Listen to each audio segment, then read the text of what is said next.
Hello, I'm Brian Tracy.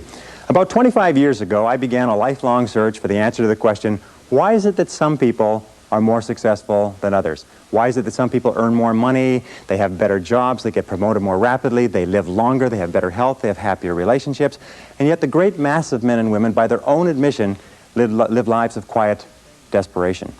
Well, I studied this over and over again. I traveled in over 80 countries on 7 continents. I have learned and spoken 3, 4 different languages. I have spent over 30,000 hours studying, and I've come to a very simple conclusion, that successful people are those who do things differently from unsuccessful people. I've also come to another conclusion, is that you or anybody can be far more successful at life or at anything that you want if you will simply learn how and practice it over and over again until it becomes a habit. Now, no matter what field you're in, no matter what field of endeavor, no matter what work, no matter what activity, there is one thing that all successful people have in common, is that they are good time managers. And the reason they are good time managers is because they recognize that time management is life management, it is personal management. I have never seen an example in the hundreds, thousands of biographies and autobiographies I've studied of successful men and women where the individual has not been well organized and efficient and valued and used their times well. Successful people, winners, use their time well, losers do not. And in the next 60 minutes, 55 minutes, I am going to give you 21 of the very finest time management ideas ever developed. If you use these ideas systematically, you can increase your personal productivity by 2 or 3 hours a day. You can increase your income. You can increase your rate of promotion. You can increase your life satisfaction. You can even increase the length of time you live. The question is, how badly do you want to learn how to manage your time well? How much effort are you willing to put into it? Because the key to time management is self-discipline. Probably the best way to put it is this, is time management is self-discipline in action, and self-discipline is the key to success. So let's get started right now with these 21 key ideas. The first idea, the most important of all, the core of time management, the axle around which the wheel of life turns, is goals. What are your goals? What is it that you want to be or to have or to do? What is it that you want to accomplish in the next 1, 2, 3, 4, 5 years? The top 3% in every field have goals. The balance of the population have either very vague goals or no goals at all. So the question you have to ask yourself is, who am I? Where am I going? What do I want to accomplish? And there are 3 major areas of goals that you have to think about. The first is your personal and your family goals. These are the reasons why you're alive. What do you want to accomplish for yourself and for your family? Write them down. Define them clearly. The second set of goals that you have to ask is your business, your career, your financial, your material goals. What is it that you want to accomplish in the external world? Where do you want to make your contribution? The third type of goals you have to ask about are your self-development goals. And in my estimation, your ability and your willingness and your tenaciousness in developing yourself is the key to accomplishing everything else. So here's 3 questions that you can ask. The first question is, what would you do? What would you set as a goal for yourself? What would you want to be or have if you just won $1 million in the lottery? What would you do if you just won $1 million? If you had all the time and money, you're completely free to decide to do anything you wanted. If you won $1 million, what would you do differently? Think about that. Hold that in your mind. The second question is, what would you do if you just learned today that you only had 6 months to live? What if you only had 6 months to live? What would you stop doing? What would you do more of? Who would you spend time with? Now, the answer to that question is very interesting because what it tells you is what you really value. What is really important to you? And what we have found is that self-esteem, satisfaction, happiness in life comes from getting your goals and your activities congruent with your values, with your priorities, with what you consider to be really important. Now, here's the third question. The third question is, what one great thing would you dare to dream if you knew you could not fail? If you knew beyond a shadow of a doubt that you could not fail, what one thing would you set as a goal for yourself? Because sometimes answering that question will tell you the one thing that you've been put on this earth to accomplish.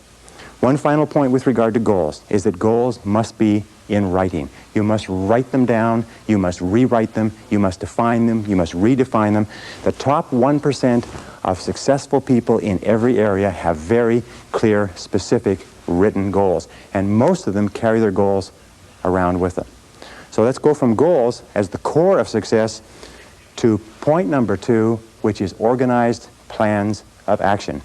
In an interesting study, or a variety of studies that have been done, they've come to the conclusion that organized plans of action are the key to all success. In fact, action without planning is the cause of every failure. Action without planning is the cause of underachievement. Action without planning is the cause of frustration, time wastage, anxiety, stress, and lack of success in life. So organized plans of action are critical. Now, what is an organized plan of action? An organized plan of action is where you take your goal, you take your objective, and you write out every single step that you're going to have to follow in order to accomplish that objective. You write it out and you list all those plans of action, all of those different activities, and you organize them together into a plan that you can then implement on a day-to-day basis. You decide which has to be done first and which has to be done last, which is more important, which is less important. In fact, the ability to set goals and to create plans for their accomplishment is the master skill of success. If all you learned in life, all you learned in school, was the ability to be a continuous goal setter and a continuous planner, day and night, planning, organizing, planning, writing, thinking about what you're trying to accomplish, you'll accomplish more in a year or 2 years than most people accomplish in 10 years or an entire lifetime. It has nothing whatever to do, by the way, with your intelligence.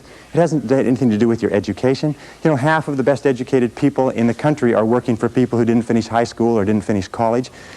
I wrote an article for a major publication not long ago which said that if you do not have clear goals for your life, you are condemned forever to work for those who do. You see, in life it's very simple. Either you are working toward the accomplishment of your goals or you're working toward the accomplishment of other people's goals.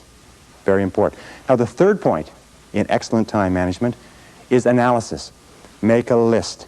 In fact, it's been discovered that if you make a list before you begin any task or job, you will immediately improve your productivity by 25%.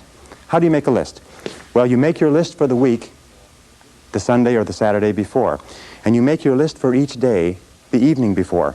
And you always work from a list. Now, why do you make it the evening before? The primary reason is if you make a list the evening before, the subconscious goes to work on your list while you're asleep. And during the night, the subconscious will solve problems and bring insights to you. You'll wake up in the morning with insights, ideas, intuitions, answers that will make your day more productive.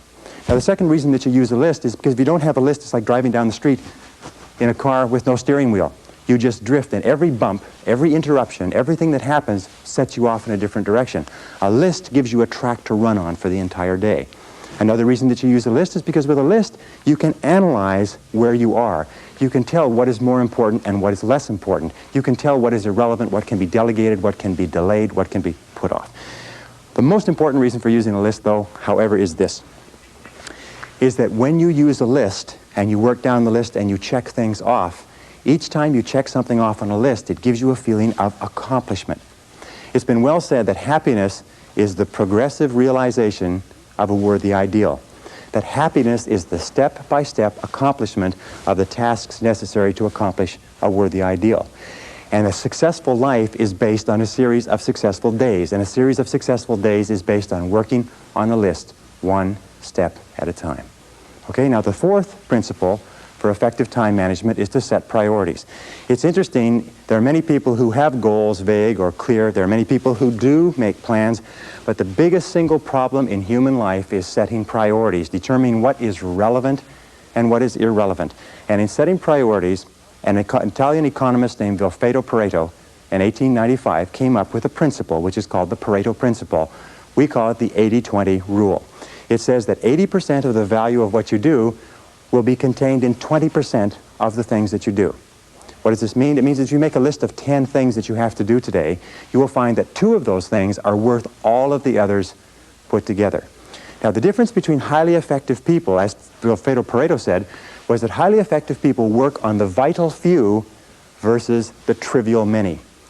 The difference between the two is that ineffective people work on the trivial many. They work on things that are fun. They work on things that are easy. They work on little tasks, fun tasks, irrelevant tasks, but they keep putting off and delaying working on their major tasks. So the key to success is always be asking this question: what is the most valuable use of my time right now?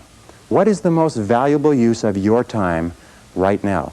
I'm convinced that if all you did was organize your life and only work on the most valuable use of your time, That alone would be enough to make you an effective, efficient person. That alone would be enough to increase your productivity, your performance, your profitability, your rewards by 10, 20, 30, 40, even 50%. So always before you begin, ask yourself, is this the most important thing I could be doing? Is this my top priority task? Does this give me the highest payoff? Is this the most valuable use of my time? Now here is one simple test with regard to value. Ask yourself, in approaching any task, is what impact will the accomplishment of this task have on my future? The futurity of decisions is the key to measuring the value. Most people spend as much as 80% of their time dealing with the problems and difficulties of the past, and only 20% dealing with the opportunities of the future. But successful people are always saying, what impact will this have on the future? Important tasks will always have an impact on the future. Unimportant tasks will only have an impact on the present and maybe even the past. So I say, what is the most valuable use of my time right now, and what impact will this have on tomorrow, the next day, and the future? It's one of the key ways to keep on track with regard to priorities. The fifth key idea in time management, which I am a fanatic on, is concentration.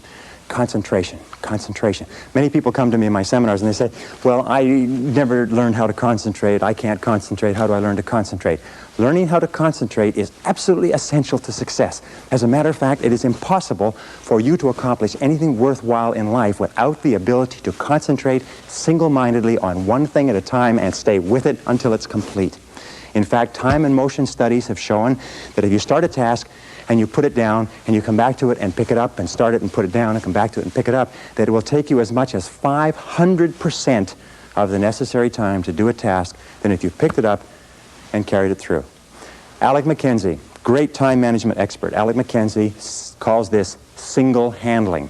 Once you have made a list of what you have to do, organized your goals, determined the highest and most valuable priority, then pick the most important thing and begin working on it and stay with it until it's finished. Now people say, well, if I stay with this task until it's finished, I won't get anything else done. That doesn't matter. If it's the most valuable thing that you have to do, it's the most important thing that you could be working on. Now it's a wonderful thing. When you concentrate and work intensely on an important task, it gives you a feeling of energy and enthusiasm. When you complete an important task, your self-esteem goes up. You feel like a winner. You feel great about yourself. But if you work away on low priority tasks, even if you complete them and do them well, you don't get any bang for the buck. You don't get any excitement or thrill from doing something that's not important. As a matter of fact, most stress, anxiety, frustration in the world of work today comes from working very hard on irrelevant tasks. Benjamin Trigo said, if it's not worth doing, it's not worth doing right. And I think it was Drucker who said, the very worst thing in the world is to do very well what need not be done at all. So concentrate single-mindedly on one task at a time. Do first things first, and do things one at a time. Now here's a very simple system that you can use for the first 5 points that we've talked about: goals, plans, priorities, analysis, concentration. It is the ABCDE method. A is the things that you must do, top priority. B is the things that you should do, second priority. C is the things it would be nice to do if you got all your A's and B's done. D stands for delegate, E stands for eliminate. So when you make a list, the first thing you do is you ABC all your list. A, what you must do, B, what you should do, C, what would be nice to do, and then delegate and eliminate the others.